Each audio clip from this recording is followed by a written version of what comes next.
அன்பு வணக்கம் நண்பர்களே. இன்னைக்கு நாம கப்பலோட்டிய தமிழர் செக்கிழுத்த செம்மல் வ.உ. சிதம்பரம் பிள்ளை அவர்களுடைய வாழ்க்கை வரலாறு பற்றிய தகவல்களை தான் இன்னைக்கு நம்ம பார்க்க போறோங்க. நாம இங்க நிக்கிற இடம் பாத்தீங்கன்னா திருநெல்வேலி மாவட்டத்துல வ.உ. சிதம்பரனாருடைய மணிமண்டபம் அமைந்திருக்கிற இடத்துல தான் நிக்கிறோம். இன்னைக்கு வ.உ. சிதம்பரனாருடைய நினைவில்லத்தை பத்தியும் அவருடைய மணிமண்டபத்தை பத்தியும் நம்ம இன்னைக்கு பார்க்க போறோம். அதை பற்றிய தகவல்களை இன்னைக்கு பார்க்கலாம் வாங்க. வணக்கம். வ.உ. சிதம்பரனாருடைய 150வது பிறந்த நாள் செப்டம்பர் 5ஆம் தேதி வரதுக்கு நம்ம வ.உ. சிதம்பரனாருடைய மணிமண்டபத்துல நிற்கிறோம். இந்த மணிமண்டபத்தை பற்றிய தகவல்களை என்கிட்ட கொஞ்சம் பாருங்க. இந்த மணிமண்டபம் எப்படின்னு கேட்டீங்கன்னா, கடந்த முதலமைச்சர் மறைந்த முன்னாள் முதலமைச்சர் ஜெயலலிதா அம்மையாருடைய கடந்த ஆட்சிக்கு முந்தின ஆட்சியில இந்த மணிமண்டபம் கட்டினாங்க. அப்போ இங்க திருநெல்வேலி சட்டமன்ற உறுப்பினராக இருந்த திரு நயனாநாயகன் அவருடைய முயற்சினால அந்த கட்டடம் வந்தது. ஏன் இந்த கட்டடத்தை இங்க வந்தது அப்படின்னு கேட்டீங்கன்னா, வ.உ. சிதம்பரனார் இருக்கும்போது வ.உ. சிதம்பரனார கப்பலோட்டிய தமிழன், செக்கிழுத்த செம்மல் அப்படின்னு சொல்லுவாங்க. அவரை வ.உ. சிதம்பரனார நம்ம பசுமன் முத்துராமலிங்க தேவர் சிதம்பர சிங்கம் அப்படின்னு பாராட்டிருக்காங்க. சிதம்பர சிங்கம் எங்கள் தங்கம் அப்படின்னு பாராட்டிருக்காங்க. பசுமன் முத்துராமலிங்க தேவர் பாராட்டிருக்காங்க, பாரதியார் பாராட்டிருக்காங்க. பாரதியார், பசுமன் முத்துராமலிங்க தேவர், வ.உ. சிதம்பரனார் இவங்க எல்லாம் ஒருத்த சமகாலத்தில் உள்ளவர். சரிங்களா? அப்படிப்பட்ட புகழ் வாய்ந்த நம்ம வ.உ. சிதம்பரம் பிள்ளைக்கு இந்த இடத்துல மணிமண்டபம் கட்டாங்க. ஏன் இந்த இடத்துல மணிமண்டபம் கட்டாங்க அப்படின்னு நம்ம கேட்டோம்னா, இன்றைக்குதான் திருநெல்வேலி டிஸ்ட்ரிக்டும் நம்ம தூத்துக்குடியும் தனித்தனி மாவட்டங்களா பிரிந்தது. அன்று திருநெல்வேலி தூத்துக்குடி ஒருங்கிணைந்த மாவட்டங்களா இருந்தது. ஒருங்கிணைந்த திருநெல்வேலி மாவட்டத்திற்கு தான் தமிழ்நாடு முழுக்க அவர் தலைவர். ஆனா அவருடைய வாழ்விடம் வந்து ஒட்டப்படாது. அன்று திருநெல்வேலி மாவட்டம், இங்குதான் தூத்துக்குடி மாவட்டம். அப்படி இருந்ததுனால அவருடைய அடையாளங்கள் இந்த திருநெல்வேலி சீமையில் இருக்க வேண்டும் என்ற காரணத்திற்காக அவருடைய நினைவு ஒட்டப்படாமல் இருந்தாலும் அவருடைய மணிமண்டபத்தை திருநெல்வேலி அமைக்க வேண்டும் என்ற காரணத்திற்காக இந்த இடத்தில் மணிமண்டபம் அமைத்திருக்கிறாங்க.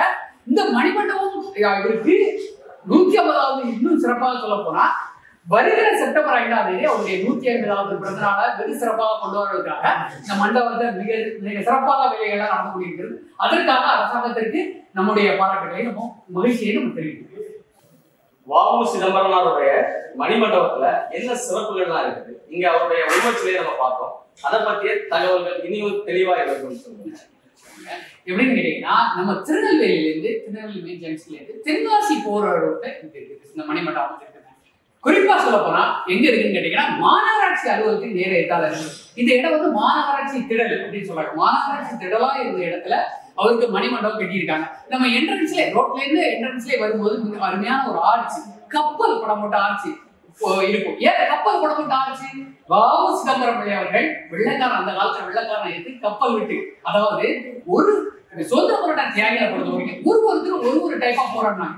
காந்திஜி எடுத்துக்கிட்டீங்கன்னா அகிம்சை முறையில போராடினார். நேதாஜி எடுத்துக்கிட்டீங்கன்னா துப்பாக்கி முறையில போராடுறாரு. இதெல்லாம் ஒரு விதமான போராட்டம். ஆனா வ.உ.சி எடுத்துக்கிட்ட போராட்டம் என்னன்னு கேட்டீங்கன்னா, வெள்ளையனுக்கு மிகச்சரியாக எங்க அடிச்சா வலிக்குமோ அந்த இடத்துல அவர் அடிச்சார். அது என்ன அப்படின்னா பொருளாதார அடி. ஒரு மனிதனை நேரடியா எடுத்து சண்டை போடுறது வேற, அவருடைய பொருளாதார பலத்தை குறைக்கிறது வேற. பொருளாதாரத்தை பலத்தை குறைச்சா அவன் ஆட்டோமேட்டிக்கா வீக் ஆயிடும். இது உலக.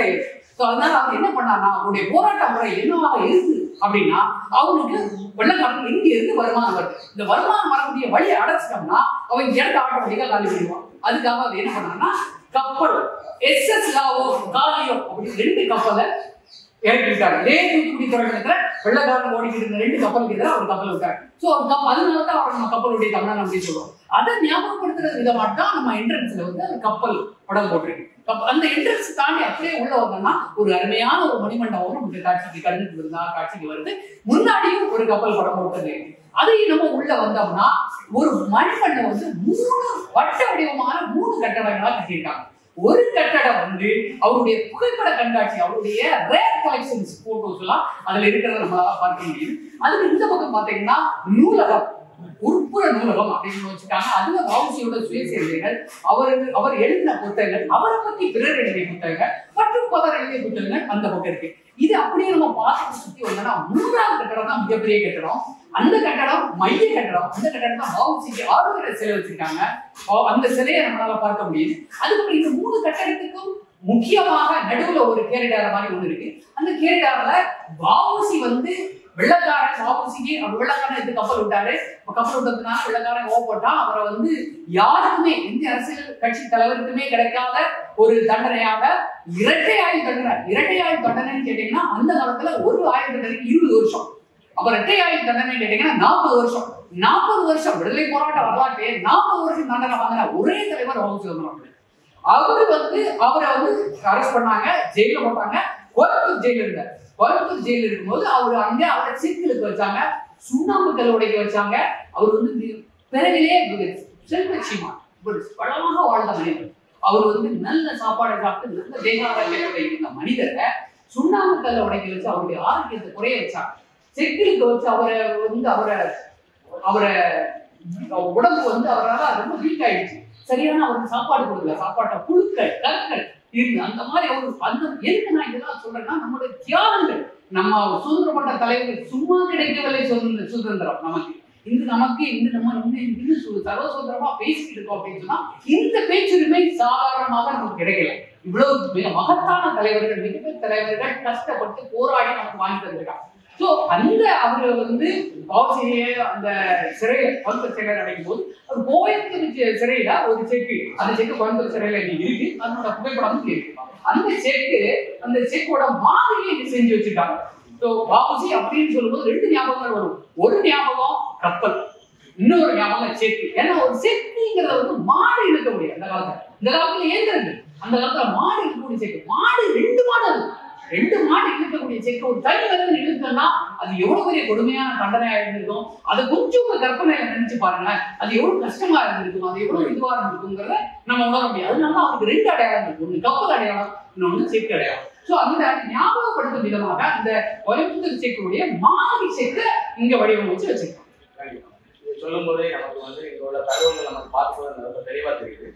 இப்போ அவருடைய ஆளுநர் சிலை பார்த்தோம், ரொம்ப அருமையா உயிரோட்டமா அந்த சிலை நல்ல சிறப்பா பண்ணியிருக்காங்க. 2 லட்சம் செஞ்சிருக்காங்க. அது மட்டும் இல்லாம இந்த செக்கு நம்ம பார்த்தோம். இங்க அவரு செக்கிலுக்கு செம்மல் அப்படின்னு நம்ம சொல்றதுக்காக இங்க வந்து அவருடைய நினைவாக செக் வச்சிருக்காங்க. மேலும் அவருடைய நிறைய அரிய புகைப்படங்களை வந்து கண்காட்சியாக வச்சிருக்கிறதையும் நம்மளால பார்க்க முடியும். இவ்வளவு சிறப்புமிக்க ஒரு தலைவர் வாவு சிதம்பரனார் பிள்ளைகளுடைய வாழ்க்கை வரலாறு நம்ம தெரிஞ்சுக்க போறோம். இன்னைக்கு அதனுடைய ஒரு தொடர்ச்சியா நம்ம வந்து இங்க நம்ம அருங்காட்சியத்தை நம்ம பார்த்தோம். இனி மேலும் அவருடைய இல்லம் அமைந்திருக்கிற நினைவிடத்தை நம்ம பிறந்த ஊரான ஓட்டப்படாத நாய்க்கு நம்ம பயணிக்க போறோம். ரொம்ப எக்ஸைட்டிங்கா இருக்கு. அவரை பார்க்க போறோம், அவர் பிறந்த வீட்டை பார்க்க போறோம் அப்படின்னு சொல்லும்போது நமக்கு ரொம்ப எக்ஸைட்டிங்கா இருக்கு. ஓட்டப்படாதே அந்த இதரோட தலைவரோட அவருடைய பிறந்த வீடு அங்க என்ன இருக்கு, நினைவுல எப்படி இருக்கு, அங்க என்னெல்லாம் அவரை பத்தி பராமரிச்சு வச்சிருக்காங்க, அதெல்லாம் நம்ம அங்க போய் எல்லா தகவல்களையும் நிச்சயம்.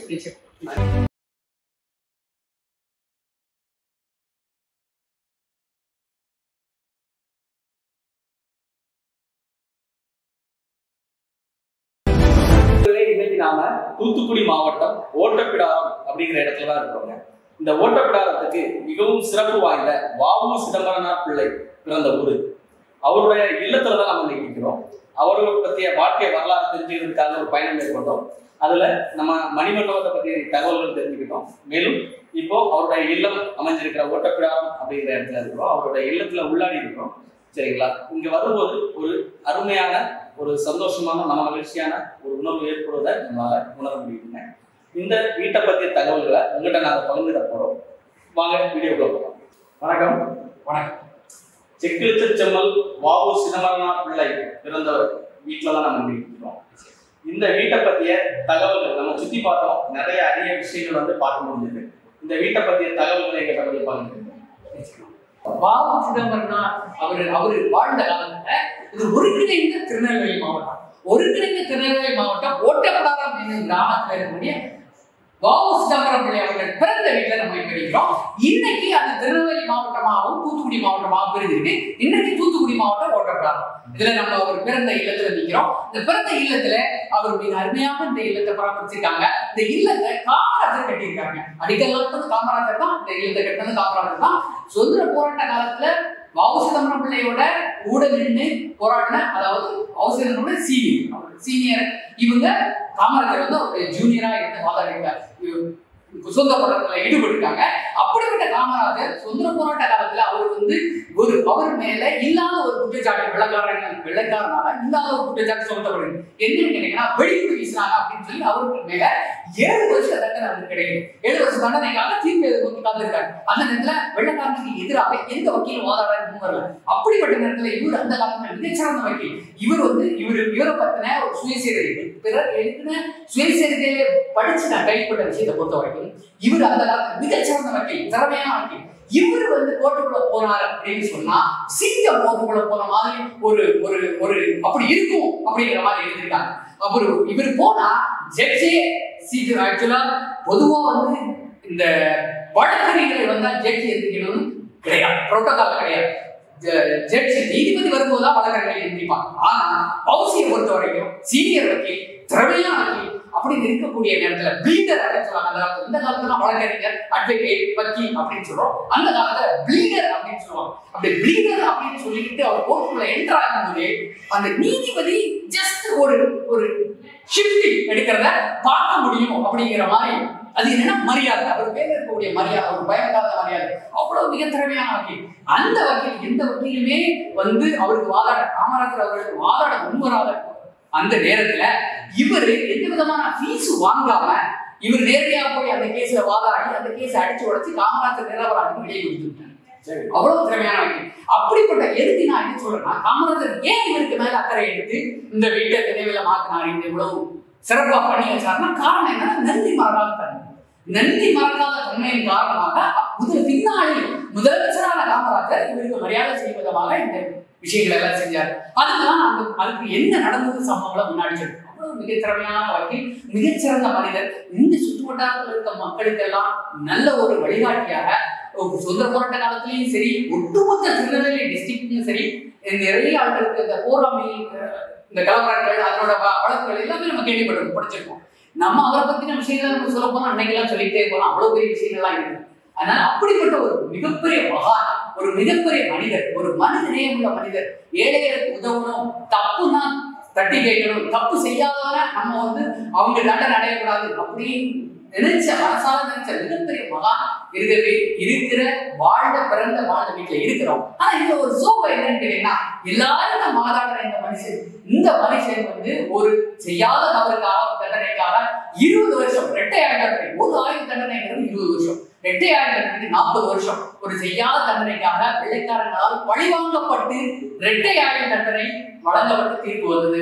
அப்போ இவருக்காக அவதான அப்படிப்பட்ட ஒரு ஒரு ஒரு புகழை உச்சத்தை தொட்டு எல்லாருக்கும் உதவியா இருந்து மிகச்சிறந்த மனிதரை தாண்டிய ஒரு மகானாக வாழ்ந்த மனிதருடைய வீட்டில் நம்ம நிற்கிறோம்னு சொல்லும் போதே நமக்கு ஒரு ஒரு ஒரு ஒரு உணர்ச்சி வசமான நிலையில நான் இருக்கிறேன். என்னுடைய நடவடிக்கைகளை நீங்க பார்த்துதான் நீங்க சொன்னீங்க. அப்படிப்பட்ட நிலையில நான் இருக்கிறேன். கப்பலோட்டிய தமிழன் வ.உ. சிதம்பரனார் பிறந்த வீட்டுல இருக்கிறோம். இந்த வீட்டுல நம்ம இப்போ நிறைய விஷயங்கள் பார்த்தோம். அவருடைய வாழ்க்கை குறிப்புகளை பற்றிய தகவல்களை எங்களுக்கு பாருங்க. நிச்சயமா. இப்போ கப்பலோட்டிய தமிழன் வ.உ. ஐயாவுடைய வாழ்க்கை வரலாறை பத்தி முழுசா தெரியும், அவருடைய சுயசரிதையை முழுசா படிச்சு தெரிஞ்சுக்கிட்டோம். அவரை பத்தி பிறர் எழுதின நூலையும் தெரிஞ்சுக்கிட்டோம். இருந்தாலும் கூட இந்த வாழ்க்கை குறிப்பு எழுதி வச்சிருக்காங்க. அவருடைய பிறந்த வீட்டுல அரசாங்கத்தின் செய்தி மக்கள் தொடர்பு துறை சார்பாக எழுதி வச்சிருக்காங்க. இதை படிச்சு உங்களுக்கு நான் தெரியப்படுத்துறேன். இப்ப என்ன கேட்டீங்கன்னா, 1872 செப்டம்பர் மாதம் 5ஆம் தேதி வ.உ. சிதம்பரனார் பிறந்திருக்காங்க. பெற்றோர் உலகால விளை பரமாயம்மன் ஒட்டப்படாரத்தில் இந்த ஊர்ல பிறந்திருக்காங்க. இந்த வீட்டுல இங்கேதான் தொடக்க கல்வி அவர் படிச்சிருக்காரு. அதுக்கப்புறம் 1891 தூத்துக்குடி செயின்ட் சேவியர் மெட்ரிகுலேஷன் பள்ளியில படிச்சிருக்காரு. அது படிச்சு முடிச்ச வாட்டி அடுத்தபடியா வழக்கறிஞர் கல்வி. நான் ஏற்கனவே உங்களுக்கு சொன்ன மாதிரி இப்பதான் நம்ம அந்த வழக்கறிஞர், வக்கீல், ப்ராசிக்யூட்டர் அப்படின்னு சொல்றோம். அந்த காலத்துல அவருடைய பேர் பிளீடர் அப்படின்னு சொல்லுவாங்க. பிளீடர் அப்படிங்கிற எஜுகேஷன் அவர் படிச்சிருக்காரு. அதுக்கு அடுத்தபடியாக படிச்சாச்சு. அதுக்கு அடுத்தபடியா வேலைக்கு வந்தாச்சு. அப்புறம் திருமணம் 1895 வள்ளியம்மை அப்படிங்கிற ஒரு அம்மையார திருமணம் பண்றாங்க. அதுக்கப்புறம் 1800 அதே வருஷம் 1895 வழக்கறிஞர் ஒட்டப்பாரத்துல வழக்கறிஞர் பணியை ஆரம்பிச்சாங்க.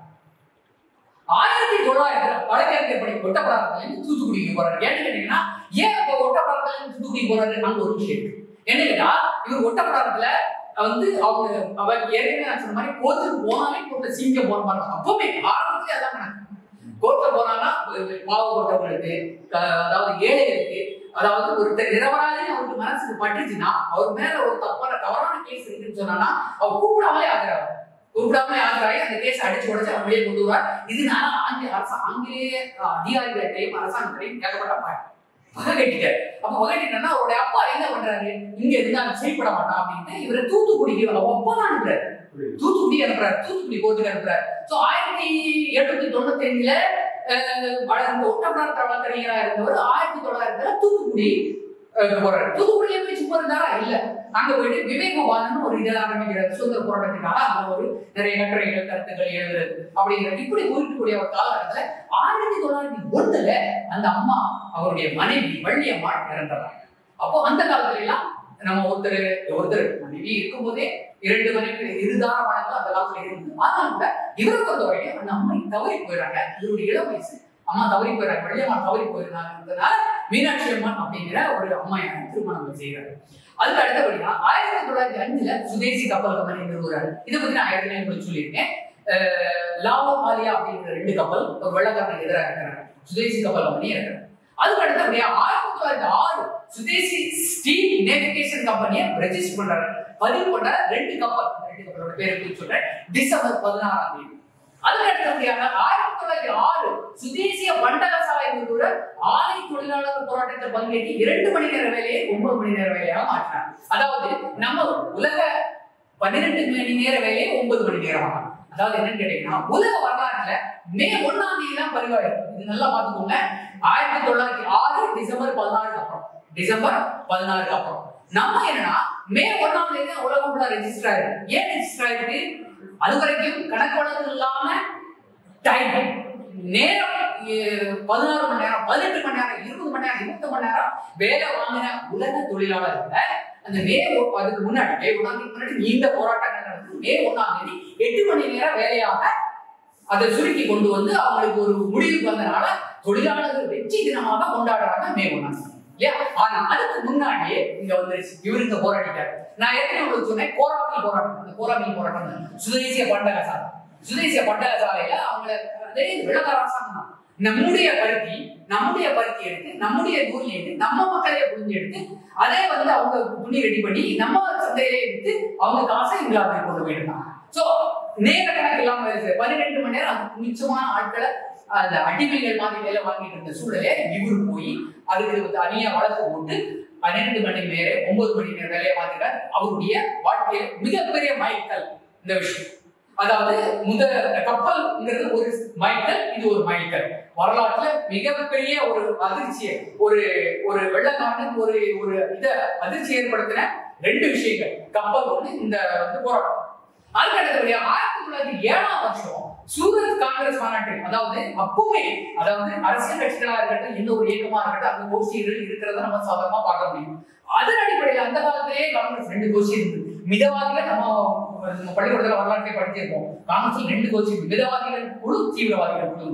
மிதவாதிகள் குழு வந்து அகிம்சைன்னு சொல்லிட்டு காந்தியடிகள் பின்னாடி அணிவகுத்திருந்தாங்க. தீவிரவாதிகள் குழுன்னு ஒண்ணு இருக்கு. அந்த தீவிரவாதிகள் குழு வந்து திலகருடைய தலைமையின் கீழ் ஒருங்கிணைந்திருந்தாங்க. நம்ம தலைவர் வந்து தீவிரவாதிகள் குழுவில் இருந்தார். அப்படித்தான் 1907 சூரத் காங்கிரஸ் மாநாட்டில் திலகர் கூட இருக்கார். திலகருடைய ரைட் ஹேண்ட். அவர் வந்து திலக மகர்ஷி அப்படின்னு ஒரு புக் எழுதிட்டார். திலகரை பத்தி ஒரு புக் எழுதி திலக மகர்ஷி அப்படின்னா அவருக்கு திலகருக்கும் அவருக்கும் உண்டான நெருக்கத்தை பத்தி நம்ம ஆராய்ச்சிக்கலாம். அடுத்தபடியா 1908 மார்ச் 9ஆம் தேதி ராஜதுவேஷ குற்றம் சாட்டப்பட்டார். ராஜதுவேஷ குற்றம் சாட்டப்பட்ட அளவுக்கு அவர் என்ன தப்பு பண்ணாரு அதுக்கு உண்டான எந்த எவிடன்ஸுமே கிடையாது. காரணம் என்னன்னு கேட்டீங்கன்னா வெள்ளக்காரன் ஏதாவது கப்பல் இருக்குதான். ஆனா அந்த ராஜதுவேஷ குற்றச்சாட்டு ஒரு மிகப்பெரிய குற்றப்பத்திரிகை தாக்கல் பண்ணாங்க.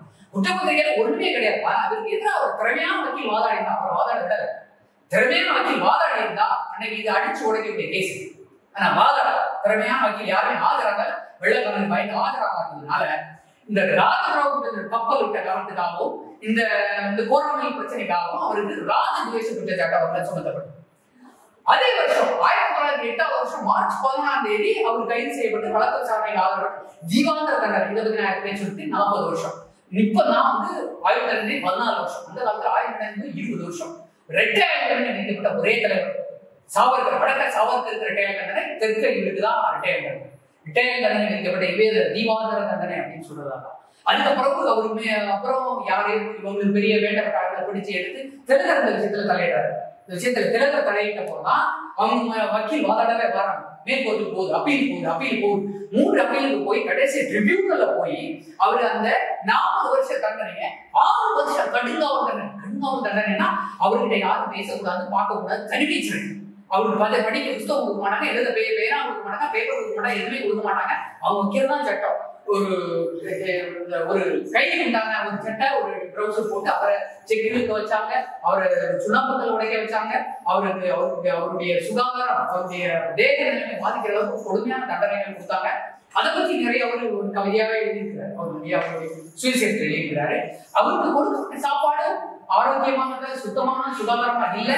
புழுக்கள் இருந்தது அந்த சாப்பாட்டுல, ஒரு கற்கள் இருந்தது. அதை பத்தி அவங்க என்ன ஒரு செல்வம் அந்த வீட்டை நம்ம பார்த்துருக்கோம். நீங்க பார்த்துருக்கீங்க, உங்களுக்கு தெரிஞ்சுக்கணும். ஒரு மிகச்சிறந்த ஒரு செல்வந்தருடைய பையன், செல்வன் ஒரு சீமானாக வளர்க்கப்பட்ட பையன், ஒரு மனிதர். அதன் பிறகு அவருடைய சொந்த தொழிலே மிக வெற்றிகரமான மனிதராக இருந்து மிகப்பெரிய பிரபலமா இருந்த ஒரு மனிதன் எந்த அளவுக்கு கீழ்த்தரமா நடத்த முடியுமோ அந்த அளவுக்கு ஒரு அன்றைய ஆங்கிலேய வெள்ளைக்கார அரசாங்கம் கீழ்த்தரமா நடந்தது. அதனுடைய விஷயம் தான். அதுக்கு அடுத்தபடியா அவங்க எங்க அம்மா இந்த நம்ம மீனாட்சி அம்மா அது மனு கொடுக்குறாங்க. இந்த ஆங்கில அரசாங்கம் மனு கொடுக்குறாங்க. ஏன் கண்ணு முன்னாடியே என்னுடைய கணவரை ஜெயில போட்டு தொந்தரவு பண்றாங்க, அதனால தயவு செய்து நீங்க தொந்தரவு பண்றதை நிறுத்துங்க, அல்லது அவரை ஜெயிலுக்கு மாறுங்க, கண்காணாத இடத்துல அவர் கொண்டு போய் என்னால விசாரிக்க முடியல அப்படின்னு ஒரு லெட்டர் எழுதுறாங்க. அந்த லெட்டர் இருக்கு இங்க ஆவணத்துல, இங்க செய்தி மக்கள் தொகை குறிப்பில் இருக்கு. அப்ப என்ன அவரை நம்மளுடைய வேண்டுகோள் கேளுங்க, நம்ம அந்தமான் நிக்கோபருக்கு மாத்தினேன்னு சொன்னாங்க. அப்ப அவங்க என்ன சொல்றாங்கன்னா 1912 வருஷம் கண்ணூர் ஜெயிலுக்கு மாத்திரம், கேரளாவே கண்ணூர் ஜெயிலுக்கு மாத்திரம் நிஜமா. அதுக்கப்புறம் ஒரு விளையாட்டு இந்த 6 வருஷம் தீபாவளி தண்டனை முடிச்சுட்டு வெளியே வர.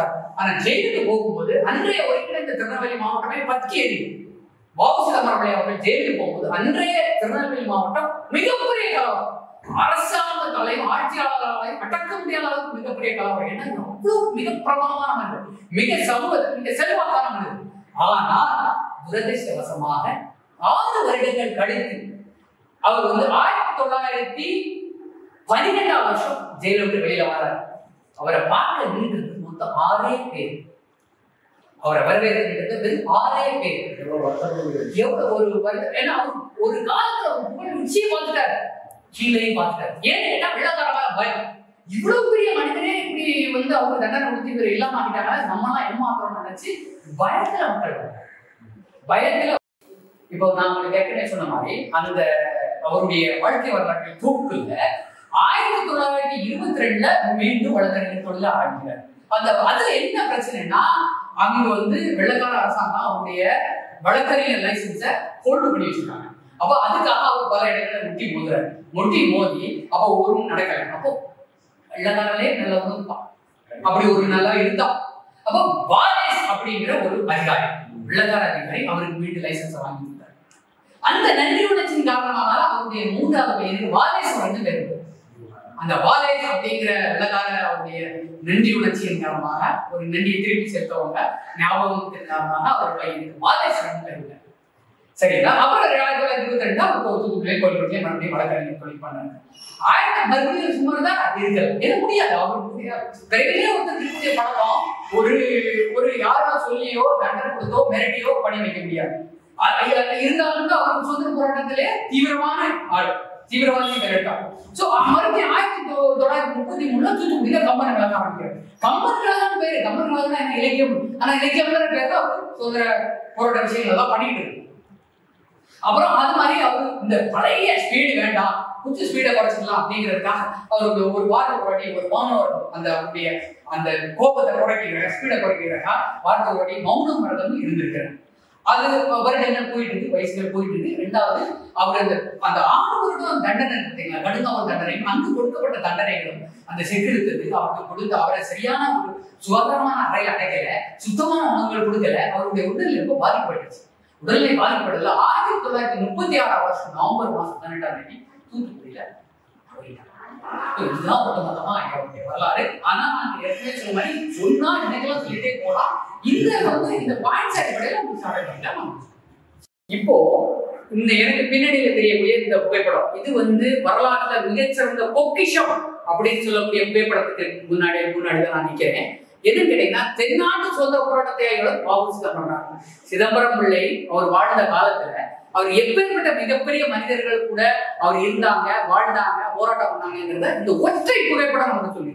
இதுல என்னன்னு கேட்டீங்கன்னா, மேல அதாவது இது சூப்பர் சீனியர், இவங்க நிக்கிற வரிசை, உட்கார்ந்து வரிசை சீனியர், நமக்கு புரியுற அப்படின்னு சொன்னா, கீழே இருக்கு உட்கார்ந்து வரிசை ஜூனியர். இந்த வரிசை பிரகாரம் மேலே நிக்கிறது இவர் சோமசுந்தர பாரதியார், எல்லாரும் கேள்விப்பட்டிருப்பீங்க. சோமசுந்தர பாரதியார். அடுத்த சத்தியமூர்த்தி, தீரர் சத்தியமூர்த்தி அப்படிங்கறத நீங்க கேள்விப்பட்டிருப்பீங்க. இன்னைக்கு இருக்கக்கூடிய தமிழ்நாடு காங்கிரஸ் கட்சி அலுவலகத்தினுடைய பேரு சத்தியமூர்த்தி பவன். அந்த சத்தியமூர்த்தி தான் தீரர் சத்தியமூர்த்தி. அதுக்கு அடுத்தபடியா குருசாமி முதலியார், இவங்க எல்லாமே சுதந்திர போராட்ட தியாகி. அதுக்கு அப்படியா வேதநாயகம் பிள்ளை, அடுத்த நாற்காலியில் அமர்ந்திருக்க இடம் வரதராஜ நாயுடு. அதுக்கு அடுத்தபடியா சென்ட்ரல்லாம் நம்ம தலைவர் இருக்கிறாரு வ.உ. சிதம்பரம் பிள்ளை, சிதம்பர சிங்கம். அதுக்கு அடுத்தபடியா பசுமன் முத்துராமலிங்க தேவர், ஏற்கனவே சொல்லியிருக்கேன். சிதம்பரம், வ.உ.சி., பசுமன் முத்துராமலிங்க தேவர் எல்லாருமே இவங்க சமகாலத்தில் உள்ள ஆள். பாரதியாரும் இவருடைய சமகாலத்தில் உள்ள ஆள் தான். ஆனா எந்த இடத்துலயுமே நம்ம வ.உ. சிதம்பரம் பிள்ளையும் பாரதியாரும் சேர்ந்து இருக்கிற புகைப்படங்கள் நமக்கு கிடைக்கல. அவங்க எடுக்கலையோ இன்னும் அல்லது நமக்கு கிடைக்கலையோ தெரியல, நமக்கு கிடைக்கல. ஆனா வ.உ.சி.யும் சமகாலத்தில் உள்ள ஆள் தான். வ.உ.சி.யும் பாரதியார், பசுமன் முத்துராமலிங்க தேவர். அதுக்கு அடுத்தபடியா உட்கார்ந்துருக்கு யாரு பாத்தீங்கன்னா, இவர் முத்துசாமி ஆசாரி, அவங்க சுதந்திர போராட்ட தியாகி. அதுக்கு அடுத்தபடியாக சீனிவாச ஐயங்கார். அதுக்கு அடுத்தபடியா நம்ம முதலமைச்சர் கர்மவீரர் காமராஜர் இருக்கார். சோ இதுக்கு என்ன விஷயம், அந்த புகைப்படத்துல என்ன சொல்ல வருதுன்னா, இந்த இந்நாளில் சாதாரண அடிப்பட்ட தொண்டனாக இருந்த காமராஜர் பின்னாளில் நம்முடைய மாநிலத்திற்கு முதல்வராக அந்த அவருக்கு ஏற்கனவே அவர் என்ன அவங்களுக்கு என்ன உதவி பண்ணா நம்ம ஏற்கனவே பேசிக்கிறோம். அந்த உதவியின் காரணமாகத்தான் சுதந்திர போராட்டங்களில் ஈடுபட்டு அவர் எந்த விதமான தண்டனை, சின்ன சின்ன தண்டனைகள்னாலும் வெளியில வந்துட்டாரு. பெரிய அளவில் இந்த கேஸ் இல்லாம வெளியில அதுக்கப்புறம் சுதந்திரம் கிடைச்சதுக்கப்புறம் தமிழ்நாட்டுடைய சுதந்திரம் என்ற தமிழ்நாட்டின் முதலமைச்சராக உட்கார்ந்துருந்தார் நம்ம காமராஜர். சோ அந்த நன்றியை மறக்காம தான் இந்த வீட்டை அவர் நினைவில்லமா காமராஜர் மாத்திருக்கிறாரு. அதனோட சாட்சியாக இந்த புகைப்படம் இங்க உட்கார்ந்து இருக்கிறத நம்ம பார்க்க முடியும். இப்போ நம்ம என்னுடைய பின்னணியில் ஒரு புகைப்படம் இருக்கு. இது எப்படின்னு கேட்டீங்கன்னா, வ.உ. சிதம்பரம் பிள்ளை அவருடைய வாழ்க்கையில் ஒரு மைல்கல், இறுதியான ஒரு புகைப்படம். அவருடைய இறுதி ஊர்வலத்தின் புகைப்படத்தின் முன்னாடிதான் நம்ம நிக்கிறோம். இது என்னன்னு கேட்டீங்கன்னா, இந்த ஒட்டப்பிடாரம் வ.உ. சிதம்பரம் பிறந்த வீடாக இருந்தாலும் கூட அவர் இந்த வீட்டுல அவர் இறக்கல. பிறந்த வீடுதான் இது. ஆனா இறந்த வீடு இங்க இல்ல, தூத்துக்குடியில அவர் வச்சு இறந்திருக்காரு. இப்ப தூத்துக்குடியில அவர் வச்சு இறந்த புகைப்படங்கள், அவங்க மனிதர்கள் மரியாதை செலுத்துற புகைப்படங்களை நம்ம பார்க்க முடியுது. வ.உ.சியின் இறுதி யாத்திரையில் அவருடைய புதல்வர்கள் வ.உ.சி. சுப்பிரமணியம், ஆர்வம் அவர்கள் இருந்திருக்காங்க. வ.உ.சி. சுப்பிரமணியம் அவர்கள் இருந்திருக்காங்க. நான் ஏற்கனவே உங்களுக்கு சொன்ன மாதிரி ஒரு வெள்ளக்காரத்துறை அவர் ஹெல்ப் பண்ண நல்ல பேர் வச்சாருன்னு சொன்னேன் இல்லையா, வாலேஸ்வரர், வ.உ.சி. வாலேஸ்வரர் அவர் இந்த புகைப்படத்தில் இருந்தார். மற்றும் நண்பர்கள் கந்தசாமி பிள்ளை, மாசிலாமணி பிள்ளை, பாபாராஜன், இந்த மாதிரிப்பட்ட அப்போ இருந்த மனிதர்கள், அந்த முக்கியஸ்தர்கள் அவருடைய இறுதி யாத்திரையை சிறப்பாக செஞ்சிருக்காங்க. அது ஒரு வரலாற்று பொக்கிஷமாக ஆவணமாக இங்க பதியப்பட்டிருக்கு. அதை பார்க்கும்போது ஒரு நெகிழ்ச்சியாக, மனதிற்கு வருத்தமாக இருக்கு. அதாவது எப்படின்னு கேட்டீங்கன்னா, தன்னுடைய வாழ்நாள் முழுவதும் சுதந்திரக்காக போராடிய ஒரு தலைவர், சுதந்திர காற்றை நாம் சுவாசிக்க வேண்டும் என்று விரும்பிய ஒரு தலைவர், சுதந்திர காற்றை சுவாசிக்க முன்னாடியே, அதாவது 1947 சுதந்திரம் கிடைச்சது. ஆனா அவர் 1936 இறந்து விட்டார். 10 வருஷத்துக்கு முன்னாடி இறந்து விட்டாரு. கிட்டத்தட்ட 10 வருஷத்துக்கு முன்னாடி இறந்து விட்டார். சுதந்திரத்தை பார்க்கறதுக்கு முன்னாடியே இறந்து விட்டாரு அப்படின்னு நினைக்கும் போது நமக்கு ஒரு மனசுக்கு ஒரு சங்கடமா இருக்குது. அவருடைய இறுதி யாத்திரை புகைப்படத்தை தான் நம்ம இந்த இடத்துல பார்க்கிறோம். வ.உ.சி. ஐயா வாழ்ந்த காலத்துல அவரு பிறந்த ஒரு மனிதர், ஒரு பெரியவங்க நம்ம கூட நின்றுட்டு இருக்காங்க. அவங்கள இன்னைக்கு சந்திப்போம் நாங்க எதிர்பார்க்கவே இல்லை. அவங்கள சந்திச்சோம். அதுவும் கூட இன்னும் ரொம்ப மகிழ்ச்சியாகவும் மனசுக்கு நிறைவாகவும் சந்தோஷமாகவும் இருந்து, ஐயாவை பத்தி நாங்க கேட்டு தெரிஞ்சுக்கிட்ட விஷயம், ஐயாவோட பேரு சங்கரன் அப்படின்னு சொல்றாங்க. வ.உ.சி. ஐயா வீட்டுல 20 வருஷத்துக்கு மேல வேலை பார்த்திருக்கிறாங்க. வ.உ.சி. ஐயா வ.உ.சி. அவங்க 1936 காலமாயிருக்காங்க. இவங்க காலமாகும் போது ஐயாவுடைய வயசு 1 வயசு ஆக இருந்திருக்கு. அதற்கு பிறகு இந்த வீடு பராமரிப்பு, வீடு பராமரிப்பு அவங்களுடைய கூடவே வாழ்ந்திருக்காங்க. இன்றைக்கு நம்ம வ.உ.சி. ஐயாவை நம்ம பார்த்ததில்லை இல்லையா. வ.உ.சி. ஐயா இருந்த காலகட்டத்துல இருந்த பெரியவங்க நம்ம கண் முன்னாடி நிக்கிறாங்க. அவங்கள பார்த்தோம், பேசினோம். அதை உங்களுக்கு பதிவு செய்யறது எங்களுக்கு மிகப்பெரிய சந்தோஷமா இருக்கு. ஐயாவுக்கு ரொம்ப நன்றி. அன்பு நண்பர்களே, இன்னைக்கு நாம கப்பலோட்டிய தமிழன் வாவு சிதம்பரனார் பிள்ளை பிறந்த வீட்டுக்கு முன்ன நிக்கிறோம். அவரை பத்திய வாழ்க்கை தகவல்களை இன்னைக்கு நாம கேட்டு தெரிஞ்சுக்கிட்டோம். இது உங்களுக்கு பயனுள்ள தகவலா இருக்கும்னு நாங்க நம்புறோம். இதே மாதிரியான பல அரிய தகவல்களை ரீடர்ஸ் கேட் யூடியூப் சேனல் மூலமா உங்கள்கிட்ட கொண்டு சேர்க்கறதுக்கு விருப்பப்படுறோம். நீங்க உங்களுடைய மேலான ஆதரவை எங்களுக்கு தருமாறு நாங்க அன்போடு கேட்டுக்கிறோம். நீங்க ரீடர்ஸ் கேட் யூடியூப் சேனலுக்கு லைக் பண்ணுங்க, ஷேர் பண்ணுங்க, சப்ஸ்கிரைப் பண்ணுங்க, மறக்காம பெல் பட்டனை பிரஸ் பண்ணுங்க. அப்பதான் நாங்க போடுற வீடியோக்கள் உங்களுக்கு உடனுக்குடன் வந்து சேரும். உங்களுடைய மேலான ஆதரவை தருமாறு அன்போடு கேட்டுக்கிறோம். நன்றி, வணக்கம்.